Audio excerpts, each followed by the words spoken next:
Esse é o Ancapso e nós vamos falar agora sobre a situação na Ucrânia. Hoje, dia 15 de maio de 2023, são 11 horas da manhã aqui em Lisboa, em Portugal, 1 hora da tarde lá em Kiev e 7 horas da manhã no horário do Brasil, no momento que eu gravo esse vídeo, né? Vocês sabem, hoje é o meu último dia aqui em Lisboa, amanhã eu já devo estar de volta no Rio de Janeiro, e eu vou chegar no horário certinho para fazer meu vídeo da Ucrânia amanhã. Mas, vocês sabem, tudo pode acontecer, voos podem atrasar, o procedimento na alfândega pode dar problema. Então, se o vídeo da Ucrânia amanhã atrasar um pouquinho, entendam que foi por um desses motivos. Vai sair, talvez saia um pouquinho atrasado, mas vai sair o vídeo da Ucrânia amanhã sim. Eu vou estar acabando de chegar lá no Rio de Janeiro e vou fazer o vídeo para vocês amanhã, né? Bem, também pode acontecer de faltar algum vídeo amanhã, porque eu vou estar chegando meio cansado lá, né? Depois dessa viagem não vai ser fácil fazer vídeos, todos os vídeos normais do dia de amanhã, mas vamos fazer o possível para isso. Bom, indo aqui para a situação na Ucrânia, houve vários ataques ucranianos na retaguarda russa. Aqui está marcando só em Luhansk, mas teve também em Tokmak, em Berdiansk, em vários outros locais aqui, e aparentemente o que a Ucrânia está fazendo é efetivamente atingir postos de comando e controle russos. O objetivo da Ucrânia é dificultar a capacidade de controle russa, ou seja, os postos de comando agora para a contraofensiva, o que indica que a contraofensiva é iminente, né? A gente tem informação também sobre o caso aqui em Zitomir, daquela região que explodiu com um bombardeio russo há pouco tempo atrás, e a gente tem a confirmação de que, de fato, era munição antiga e combustível de foguete que explodiu ali. Tem uma reportagem de 2010 explicando exatamente o que era aquele site ali, o que eram aquelas munições que estavam ali, né? Mais um caso em que os russos fizeram uma explosão, optaram por uma explosão que chamasse atenção na internet, que parecesse que explodiu muita coisa. Aí tem gente dizendo que explodiu não sei quantos mísseis modernos e a munição que acabou de chegar para a contraofensiva e não sei o que lá. Não, vocês vão ver, eu vou mostrar o vídeo para vocês aqui. É tudo coisa que em 1990 já era considerado descarte, já era coisa velha em 1990. Então, resquício soviético da era soviética, infelizmente, e é um caso de crime ambiental, na verdade, porque acabou causando poluição aquilo ali, mas não fez nenhuma diferença em termos de esforço de guerra ucraniano. Surgiu a informação vazada de que o Prigozhin, em determinado momento de janeiro, ofereceu aos oficiais ucranianos de inteligência ucraniana o posicionamento de tropas russas no resto da linha de frente inteiro, em troca dos ucranianos libertarem Bakhmut, né? Vocês lembram, desde o final de janeiro de 2023, que Bakhmut já está mais ou menos cercada, né? Os ucranianos que estavam na cidade estavam lutando com muita bravura e coisa e tal, mas desde aquele momento a gente falava que, olha só, pode ser que a qualquer momento os ucranianos tenham que sair ali de Bakhmut. E parece que o Prigozhin ofereceu essa saída para a Ucrânia. A Ucrânia não aceitou, e o motivo de não ter aceitado é muito óbvio, né? Como é que ela ia ter certeza que estava realmente recebendo informações confiáveis do Prigozhin? De qualquer forma, isso mostra como é que é grande a briga entre o Prigozhin e o resto do exército russo. Ele estava disposto a sacanear todo o resto do exército russo se ele conseguisse cumprir o objetivo ali na cidade de Bakhmut. Isso está levantando algumas questões interessantes, porque o Prigozhin sempre foi ligado ao Putin, né? E o pessoal começa a questionar agora quem que será que está por trás do Prigozhin, quem que está bancando esse cara, para ele ainda estar vivo a essa altura do campeonato, né? Lá em Bakhmut, a situação continua mais ou menos a mesma, os ucranianos continuam avançando tanto ao sul quanto ao norte, liberando várias posições. Existe um boato de que Kurdilmivka teria sido liberada pelos ucranianos, eu acho pouco provável. Kurdilmivka é essa cidadezinha aqui no sul de Bakhmut, eu acho que ainda não foi liberada, mas que a briga está acontecendo aqui, certamente está. A contraofensiva aqui na região de Bakhmut está agindo, está acontecendo com muita força, né? E parece que os russos estão agora mandando recém-mobilizados às pressas para tentar conter esse avanço ucraniano aqui nos flancos de Bakhmut, só que o pessoal chega sem nenhum comando, não tem os oficiais para comandar eles, não tem arma, não tem munição, não tem nada, estão sendo jogados aqui só para serem mortos ou então para deserdarem. E muitos estão se entregando para os ucranianos de fato. Uma tragédia completa para os russos o que está acontecendo aqui em Bakhmut agora. O Zelensky chegou a Londres, né? Ontem a gente falou que ele esteve na Itália há poucos dias atrás, encontrou com o presidente e a primeira-ministra da Itália, também com o Papa Francisco, depois ele foi para a Holanda, depois para a Alemanha, depois para a França e agora está na Inglaterra. Se encontrou com Rishi Sunak e tem mais um monte de boas notícias em termos de novas armas vindo aí. E, finalmente, a Svetlana Tikhanovskaya, que é a líder da oposição de Belarus, ela não está mais em Belarus, ela está, se não me engano, na Polônia ou na Alemanha, mas ela ganhou a eleição contra o Lukashenko em 2019, mas aí o Lukashenko deu um jeito lá e acabou levando, e ela fugiu então, e ela está chamando a comunidade internacional a se preparar para a transição de poder em Belarus. Parece que Lukashenko está mesmo indo para o saco.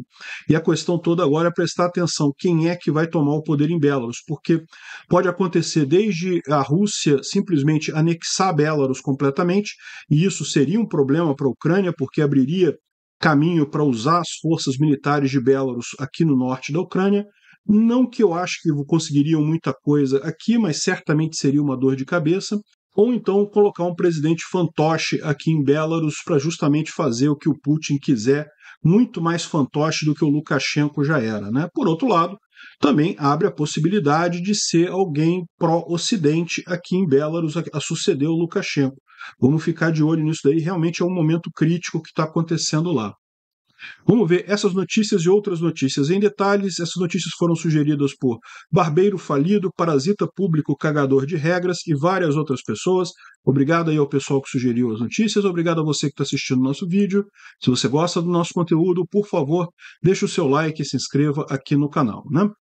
Pois bem, houve aqui mais um ataque ali em Luhansk, na verdade foram 2 ataques em Luhansk, se você olhar aqui, ele fala aqui que foram 2 explosões ali em Luhansk. Uma delas foi essa daqui é uma delas, não dá para ver exatamente aonde. Essa outra aqui foi na escola de aviação que tem na região ali. Ó. Tem essa outra imagem aqui que mostra mais claramente, né? Então, essa aqui é a explosão que houve aqui.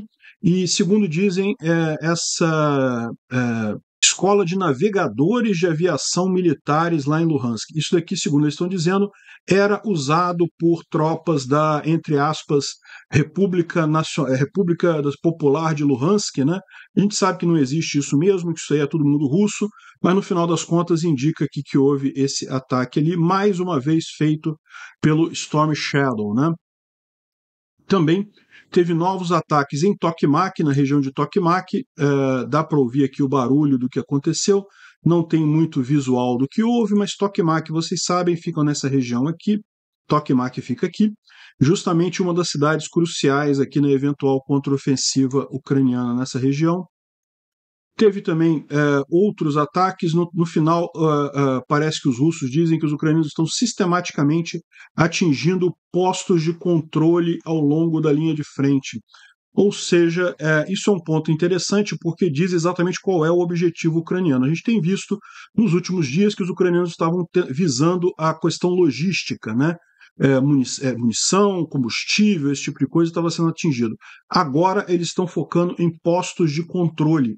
Então isso não dá explosões muito significativas, porque postos de controle, na verdade, tipicamente você tem só as pessoas ali mesmo, mas isso causa uma dificuldade grande de coordenação das tropas russas ali na região, né? Isso indica, mais uma vez, que estamos perto aí da nossa contraofensiva. O pessoal está fazendo o memezinho aqui, né, dizendo que o exército ucraniano está esnobando o HIMARS agora e só quer saber do Storm Shadow, né, da tempestade sombria. Enfim, aqui em Luhansk eles mostram aqui em 4 dias, 4 locais que foram atingidos com Storm Shadow, está fazendo um estrago ali na região. Luhansk sempre foi muito usado pelos russos, justamente porque fica bem aqui na retaguarda, e é uma cidade grande, é uma cidade de 2 milhões de habitantes, se não me engano, Então é uma cidade que fica aqui na retaguarda, era fácil para os russos se protegerem do HIMARS, simplesmente não dava distância para os HIMARS chegarem aqui até Luhansk, e agora com Storm Shadow isso deixou de ser um problema e pronto, né? Bom, além de atacar essas áreas dentro da Ucrânia, os ucranianos também atingiram uma base de equipamento militar na região de Briansk. Foi uma carga explosiva lançada de um drone no teto de um armazém militar ali na região de Briansk, e parece que isso causou, explodiu ou danificou 4 veículos Ural e um obus ali na região, segundo relatam os próprios russos, né? Se os russos estão dizendo que explodiu essas 4 coisas, 5 coisas aqui, na verdade, pode ser que tenha explodido muito mais, e eles estão tentando evitar falar a gravidade total da coisa. Mas o fato é que foi mais um ataque ucraniano ali na região de Briansk. Briansk, vocês sabem, fica aqui ao norte da Ucrânia, né? Nessa região aqui. Teria sido nesse ponto aqui, próximo da fronteira com a Ucrânia, o ocorrido. E eu mencionei para vocês alguns dias atrás que havia a possibilidade daquele ataque que foi feito aqui em Remeltinsk. Vocês lembram, alguns dias atrás os russos conseguiram atingir com o drone Shahid 136 um grande, supostamente, depósito de munição. Na verdade é um depósito de munição mesmo, a gente vai explicar isso. E explodiu muita coisa, e aí os russos estavam todos animados, dizendo que não, que olha só, explodimos a carga de HIMARS e carga de novos mísseis e não sei o que lá, e a Ucrânia agora já não tem mais munição para fazer a contraofensiva e coisa e tal. E no final das contas eu mencionei para vocês que isso aqui era basicamente o mesmo caso de Pavlohrad, que foi essa outra cidade para cá, aqui ó, Pavlohrad, em que eles atingiram uma carga que era combustível de foguete da era soviética e coisa e tal, e deu uma explosão muito grande, porque realmente é um material muito combustível, é um material muito explosivo, mas aquele negócio não é um material militar, é coisa que está encostada aqui, é coisa velha da era soviética que ninguém estava usando mais. É até um problema para a Ucrânia conseguir se livrar desse tipo de coisa, porque não é fácil transportar e dispor desse tipo de material, e lógico, não foi positivo terem explodido também, porque isso acabou espalhando produtos químicos em toda a região, né? Mas enfim, o que acontece aqui em Helminsk é basicamente a mesma coisa que aconteceu ali. E eu avisei para vocês que havia essa possibilidade, a gente não tinha certeza ainda, agora a gente tem essa certeza. O Intel Skizo, que é uma conta de OSINT aqui, ele traz todas as informações, inclusive todas as referências aqui dessa planta que tem aqui, que na verdade, munição, é um armazenamento de munição, mas de munição da era soviética, munição que já é fora de combate desde 1990, principalmente SS-19, que são mísseis da era soviética de aviação. Então tem combustível para esses mísseis e partes dos mísseis que foram feitos em 1949 e acabaram sendo destruídos antes, né? Eles mostram várias fontes aqui para embasar a informação, ou seja, isso aqui é um depósito de munição, mas é um depósito de munição antigo da era soviética, de 1949, que não tem nenhum valor militar atualmente, e que teve aquela explosão toda justamente porque tem muito combustível de míssil, muito combustível sólido. Eles mostram aqui uma lista de fontes para isso daqui, explicando aqui, mostrando nos mapas soviéticos de 1960, como mostravam já aqui em Remelninsk, aqui onde foi a explosão e coisa e tal, esse ponto de coisa. Ou seja, de novo, aqui ó, isso daqui é uma visita feita, esse vídeo é de 17 de dezembro de 2010, e eles falavam justamente sobre a dificuldade de se dispor dessas armas, né, que os ucranianos querem jogar isso fora, porque isso não tem validade, tá vendo? São de fato armazéns de munição, tem muita munição ali, mas tudo munição velha, munição da era soviética, e principalmente muito combustível de míssil, combustível de foguete, que eles queriam, ou estão tentando desde aquela época, dispor disso daí, e não é fácil dispor, porque justamente é uma quantidade muito grande, é carga antiga, é carga instável. Então a explosão que houve ali em Helminsk não afetou absolutamente nada em termos de munição nova, munição para essa guerra, afetou apenas munição já vencida, munição da era soviética, né? E justamente por isso que teve uma explosão tão grande, porque esse tipo de coisa você não vai. Os ucranianos sabem que eles não podem manter grandes depósitos de munição desse jeito, das munições que eles estão recebendo agora, porque seria um alvo muito desejado pelos russos, né? Enfim, mais um crime ambiental, praticamente, porque o que aconteceu aqui foi a explosão de explosivos muito antigos, causou muito dano, mas nada que afete militarmente a Ucrânia, né? Agora, a grande bomba que foi soltada ontem pelo Washington Post é que o Prigozhin disse que conversou, que ele tem contatos com o serviço secreto ucraniano. Isso não é uma coisa impossível de acontecer, na verdade é uma coisa bastante comum de acontecer, de você ter contatos, os serviços secretos terem contatos com pessoas dentro do exército russo, das forças russas, e no final de janeiro ele estava tentando tomar Bakhmut, ele tinha prometido ao Putin tomar Bakhmut com uma certa velocidade, coisa e tal, e não estava conseguindo, estavam morrendo muitos guerreiros do Wagner ali, então ele teria feito uma oferta para os ucranianos.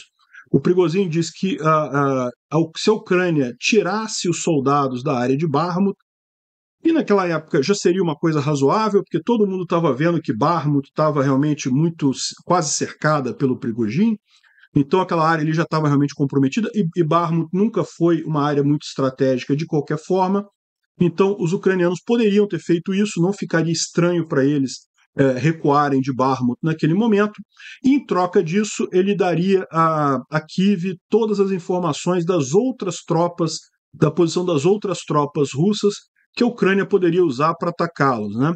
E o Prigozhin mandou essa proposta através dos contatos dele na inteligência ucraniana, na GRU, que ele mantinha comunicações secretas durante toda a guerra, né? Ou seja, isso daí ainda estava naqueles documentos que vazaram lá do Jack Teixeira e coisa e tal.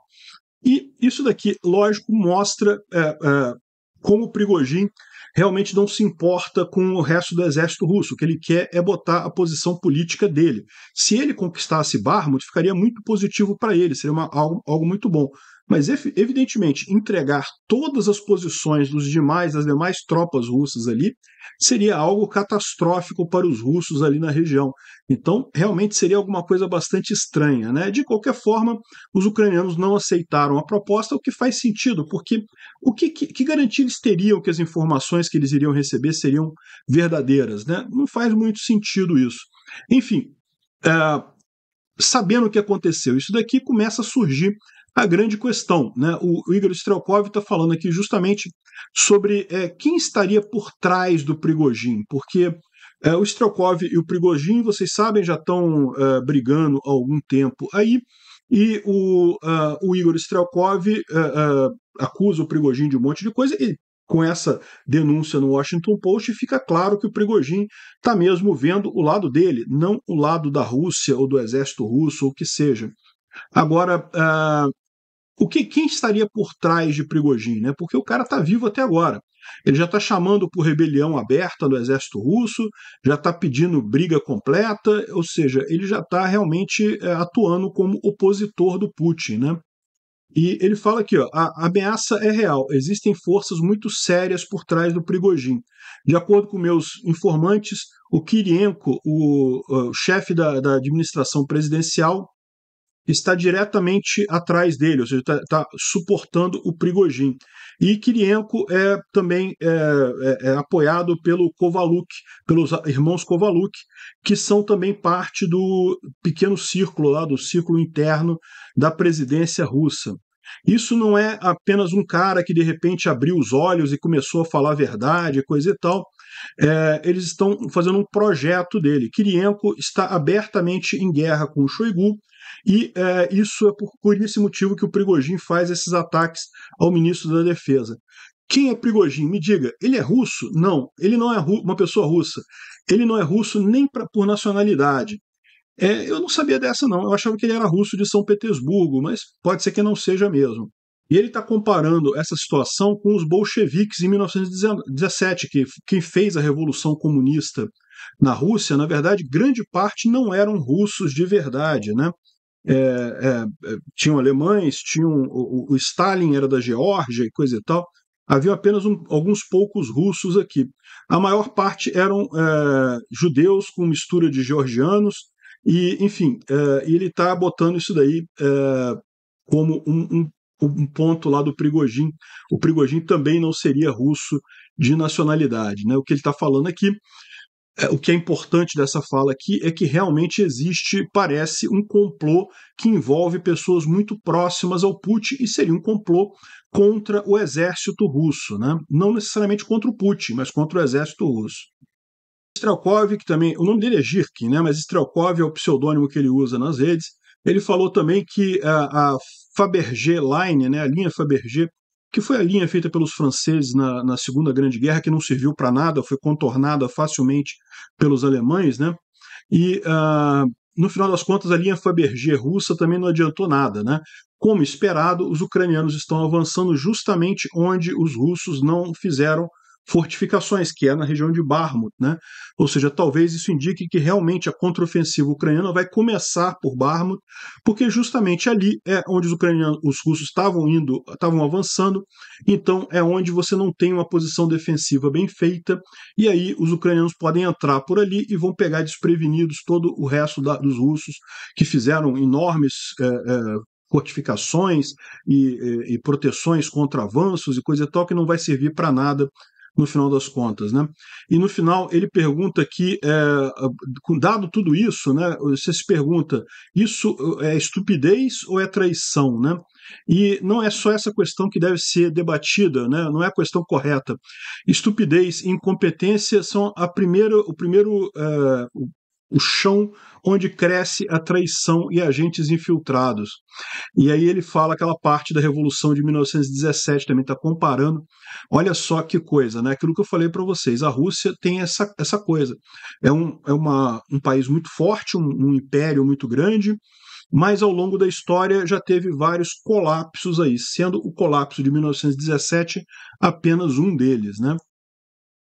E bom, lá em Bakhmut parece que tem um monte de russos se entregando para os ucranianos, né? O pessoal da 57ª Brigada de Infantaria Motorizada está falando aqui que no avanço que eles estão fazendo próximo a Bakhmut, eles estão capturando muitos prisioneiros de guerra, justamente vão ter muita munição para liberar, para trocar e liberar os nossos heróis da captura russa, né?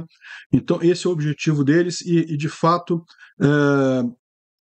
e para aqueles ocupantes e colaboradores que traíram a Ucrânia, corram de nossa terra. Aqui está os prisioneiros capturados lá, e tem mais informação de um monte de prisioneiros se entregando. Essa série aqui do Chris O mostra que o número de deserções dentro das Forças Armadas russas cresceu bastante, principalmente agora no início de 2023, e isso daqui não é soldados se entregando, tá? Isso daqui é pessoas que desertam, ou seja, que fogem do serviço militar e que preferem enfrentar cadeia lá na Rússia do que ir para a guerra, né? Enfim. E nesse meio tempo todo, o Kadyrov chegou a Bakhmut. O Kadyrov não, mas as tropas do Kadyrov chegaram a Bakhmut. Olha só, bem no estilo TikTok mesmo, né? Andando com botinha e tudo mais. Olha só que coisa. No TikTok fica bonito. Vamos ver como é que vai ser isso quando esse pessoal começar a enfrentar de fato batalhas ali, né? Eu acho pouco provável. Esse pessoal, tipicamente o pessoal do Kadyrov, é colocado na retaguarda para atirar em soldados que estejam recuando, né? Então, eles não vão enfrentar os ucranianos de fato, mas vamos ver, quem sabe. Aqui, a Anna Painter, que também está lá com as tropas ucranianas ali na linha de frente, ela diz que as tropas continuam movendo adiante na direção de Bakhmut, nos subúrbios, ou seja, ela está falando aqui dos avanços ucranianos aqui na região dos flancos, né? Hoje, nossas unidades capturaram mais de 10 posições inimigas no norte e no sul, no flanco de Bakhmut, e limpamos uma grande área de floresta na região do distrito de Ivanovo, né? Soldados inimigos de diferentes partes foram capturados, ou seja, o que ela está falando é que justamente esse resto de floresta aqui, ou talvez essas florestas aqui também próximos a Klishivka, foram limpas pelos ucranianos nesse avanço nos últimos dias, né? E de fato aqui tem uma imagem aqui de uma trincheira russa, que os russos abandonaram, fugiram, deixaram tudo para trás, deixaram roupa, deixaram munição, deixaram um monte de coisa ali e fugiram, ou seja, indicando que o pessoal está meio no pavor ali na região de Bakhmut, ali, né? Aqui, ó, o Tim Hogan, ele está trazendo aqui a informação de que seria essa região de floresta aqui que acabou de ser limpa pelos ucranianos nessa direção, o que faz sentido realmente você ter essa floresta já estava com pouca capacidade de suprimento pelos russos e os ucranianos acabaram de tomar toda a área e ou prender ou destruir totalmente os russos que estavam aqui nessa região, né?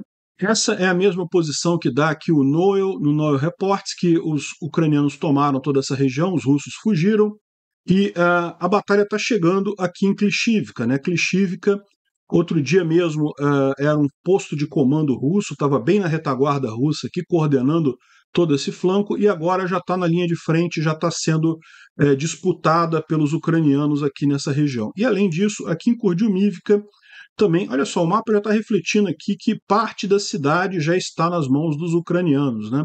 Kurdyumivka, portanto, está em batalha aqui, né? Agora, além disso, você tem Kuzemivka, que fica aqui no norte, olha só, do lado de Novoselivka, né? Tem Kuzemivka aqui, que supostamente teria sido tomada pelos ucranianos aqui, ó, olha só, até o Raibar falou aqui ó, que os ucranianos conseguiram tomar Kuzilmivka e isso é um problema sério para os russos, né, porque abriria caminho para a tomada de Svatov, mas depois foi desmentido isso daqui, não teria essa tomada de Kuzilmivka aqui.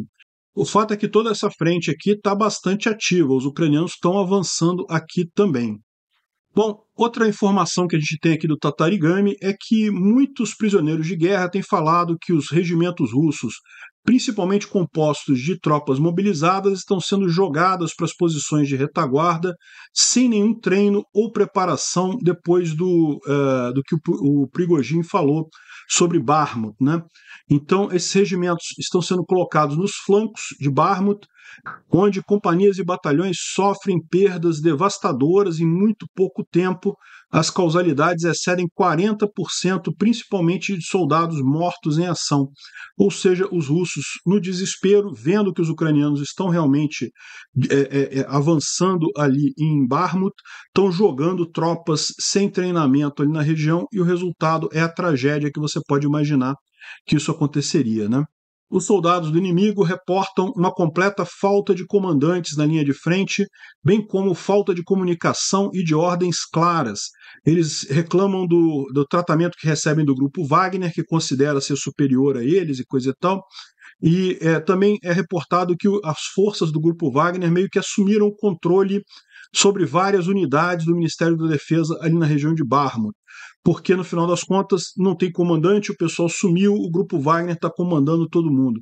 Cara, que confusão isso, que loucura que está acontecendo ali. Aparentemente a coisa está realmente muito trágica. Chegou a ponto de ser notícia aqui no Antagonista, aqui no Brasil. Olha só, soldados inexperientes e equipamentos precários, né? A Rússia falou que o Reino Unido está estimando que a Rússia perdeu a capacidade efetiva na Ucrânia, justamente em função de algo como diz aqui o Tatarigami, né? Os russos estão enviando militares inexperientes com equipamentos precários para a linha de frente e basicamente você não consegue avançar nada aqui.